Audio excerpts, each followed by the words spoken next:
बिस्मिल्लाहिर्रहमानिर्रहीम। अस्सलाम वालेकुम viewers, welcome to my channel. कैसे हैं आप सब और कैसे जा रही है आपकी एग्ज़ाम्स की तैयारियां। जनाब आज की वीडियो बहुत स्पेशल है। इसमें हम जो है एमसीक्यूज़ पे फोकस करेंगे। काफ़ी बच्चे एमसीक्यूज़ पे फोकस नहीं करते, just short question long questions को इम्पोर्टेंस देते हैं। एमसीक्यूज़ भी बहुत ज़रूरी है। एमसीक्यूज़ की लर्निंग और उसको कैसे उसके ट्रिक्स क्या होते हैं, आज हम इस वीडियो में डिटेल से डिस्कस करेंगे जनाब। एमसीक्यूज़ के ट्रिक के एमसीक्यूज़ जो है वो कैसे हम फिल करेंगे, कैसे सोल्व करेंगे और किस तरह याद करेंगे और किस तरह जो है वो उसको फिल करेंगे और मिस्टेक हो जाए तो क्या कर सकते हैं हम, उसको डिस्कस करेंगे जनाब। सबसे पहले जो है लर्निंग की तरफ जाते हैं। लर्निंग के एमसीक्यूज़ आपने लर्न कैसे करने हैं और कहाँ कहाँ से करने हैं, ठीक है। तो जनाब एमसीक्यूज़ सबसे पहले तो है, जब आप एक चैप्टर याद करते हैं उसके जब आप एंड में आते हैं तो हर चैप्टर के एंड पे एक्सरसाइजेज होती हैं पीटीबी की बुक्स में अगर आप देखें तो लेसन जो चैप्टर के एंड में जो एमसीक्यूज़ हैं वो आपने किसी सूरत नहीं छोड़ने, ठीक है। ज़्यादातर जो है वो सिलेबस पेपर में आप एमसीक्यूज़ देखें तो ज़्यादातर वो जो बुक के एंड में एमसीक्यूज़ होते हैं। फॉर एग्जांपल ये मैं एक बुक है, ये आप शो कर रही हूँ, ये बायोलॉजी की है, ठीक है। बायोलॉजी की बुक है 10th क्लास की। तो इसके जो एक्सरसाइज है चैप्टर के एंड पे जो एक्सरसाइज है उसमें ये जो एमसीक्यूज़ हैं इस तरह के, ये आपने बिल्कुल नहीं छोड़ने। हर चैप्टर के एंड पे ये कोई ऑलमोस्ट 10 to 20 या इससे भी कम होते हैं, तो आपने वो लाजमी करने हैं। इसमें से लाजमी एमसीक्यूज़ आते हैं, ठीक है। तो इनको आपने बिल्कुल भी स्किप नहीं करना, ठीक है। तो सबसे पहले बात, जब आप एमसीक्यूज़ की तैयारी कर रहे हैं तो आपने चैप्टर के एंड वाले हर चैप्टर के एंड में जो एमसीक्यूज़ हैं वो लाजमी करने हैं। उसमें से ही 80 to 90% चांस उसी में से आने का होता है, ठीक है। उसके बाद नेक्स्ट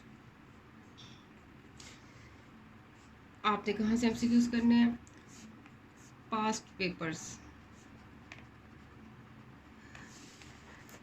पेपर्स के में जो एमसीक्यूज़ हैं किसी भी सब्जेक्ट के, वो आपने लाजमी प्रिपेयर करना है। पास पेपर्स के जो एमसीक्यूज़ हैं वो मोस्ट इम्पोर्टेंट होते हैं और आलमोस्ट वो तकरीबन उस बुक के एंड में जो चैप्टर के एंड में जो एमसीक्यूज़ होते हैं उसमें से भी होते हैं, और जो एग्जामिनर अपनी तरफ से एमसीक्यूज़ देता है वो भी इसमें शामिल होते हैं और आलमोस्ट रिपीट होते रहते हैं। फॉर एग्जांपल एक एमसीक्यू जो है वो बुक में से नहीं था, मेंस्ट्रुअल एक्सरसाइज में से नहीं था, अगर वो एग्जामिनर ने दिया है 2000 समझ 18 में दिया है तो बहुत ज़्यादा चांसेस हैं कि वो नेक्स्ट ईयर्स में भी रिपीट हो जाए, ठीक है। तो पास्ट ईयर के एमसीक्यू से एक तो आपको अंदाज़ा हो जाता है पास्ट पेपर्स के एमसीक्यू से कि एग्जामिनर का माइंड क्या सेट है, किस तरह के एमसीक्यूज़ आते हैं और किस टाइप के होते हैं, वो भी अंदाज़ा हो जाता है। प्लस आपकी लर्निंग भी हो जाती है और अगर कोई अनसीन एमसीक्यूज़ होता है वो भी आपको आपकी आंखों में से गुजर जाता है कि जनाब ये भी एक एमसीक्यूज़ है, तो आपको अंदाज़ा हो जाता है कि जनाब इस टाइप के भी एमसीक्यूज़ एग्जामिनर पूछ सकता है। तो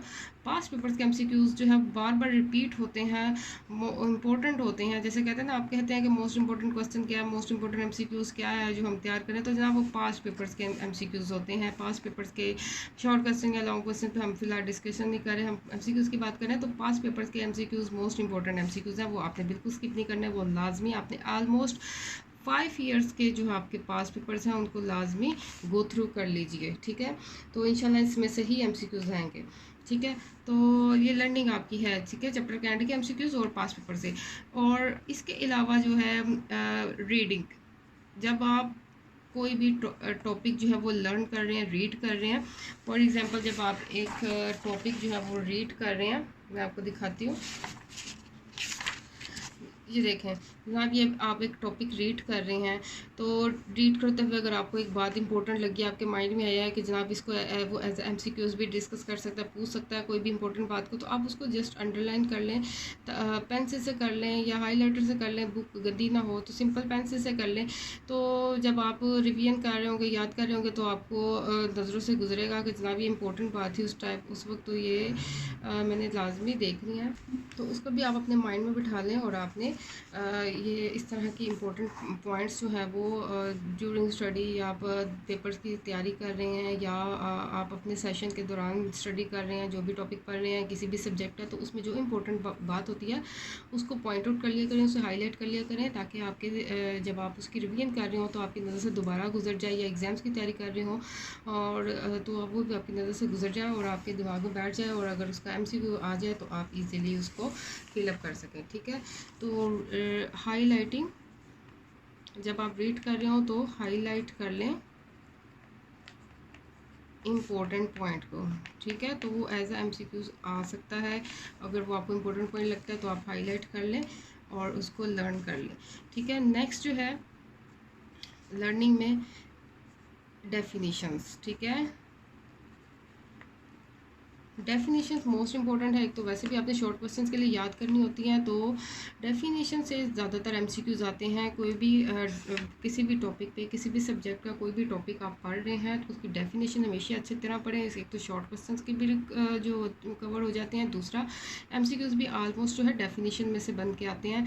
तो MCQs के लिए आपने डेफिनेशंस जो है लाजमी उस पर फोकस करना है और डेफिनेशंस को बिल्कुल स्किप नहीं करना, ताकि आपके MCQs भी जो है ना मत रहें। ठीक है, ये आपकी MCQs की लर्निंग के पॉइंट है। ठीक है, कि आपने क्या क्या लर्न करना है। चैप्टर के एंड वाले MCQs करने हैं, पास्ट पेपर्स के MCQs करने हैं, और जो ड्यूरिंग स्टडी या ड्यूरिंग रिवीजन एग्जाम्स की तैयारी में, प्रिपरेशन में जो इंपॉर्टेंट पॉइंट्स हैं उसको हाईलाइट आपने पहले से किया था या कर रहे हैं, वो आपने लाजमी गो थ्रू करने हैं MCQs के लिए, और डेफिनेशंस को अच्छी तरह याद करना है। ठीक है, अच्छा जी, इसके बाद अब हम देखते हैं कि जब हम एग्ज़ाम्स में MCQs फिलिंग कर रहे हैं ड्यूरिंग एग्ज़ाम्स, तो कैसे क्या ट्रिक्स हैं उसको फिलिंग करने के। ठीक है, फॉर एग्ज़ाम्पल आप एक MCQs की तरफ आए हैं, 4 ऑप्शंस हैं पर आपको नहीं आता, यानी कि आपके लिए एक अननोन है। अननोन मीन्स टू से या तो आपको आता नहीं या अनसीन MCQs है। ठीक है, तो आपने क्या करना है, फ़ौरन तुक्का नहीं लगाना कि जनाब अगर मुझे नहीं आता चलो जी मैं इनमें से कोई भी एक फिलअप कर लेता हूँ।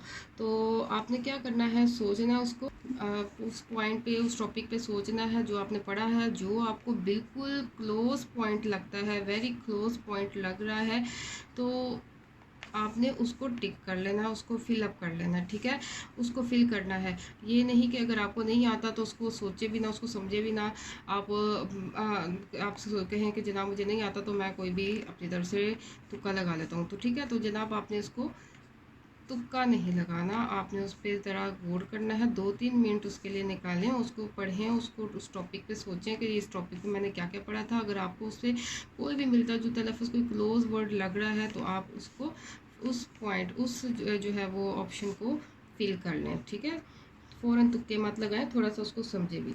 ठीक है, अच्छा जी, फीलिंग बच्चों को अक्सर ऐसा होता है कि बच्चों को MCQs जो है वो एक MCQs की बात करते हैं, उसको वो आता है कि जनाब इसके ऑप्शन ये है, लेकिन क्योंकि आपको पता है कि फीलिंग अलग करनी होती है, MCQs अलग देख रहे होते हैं, तो बच्चे क्या करते हैं, फीलिंग जो है वो रॉन्ग कर देते हैं।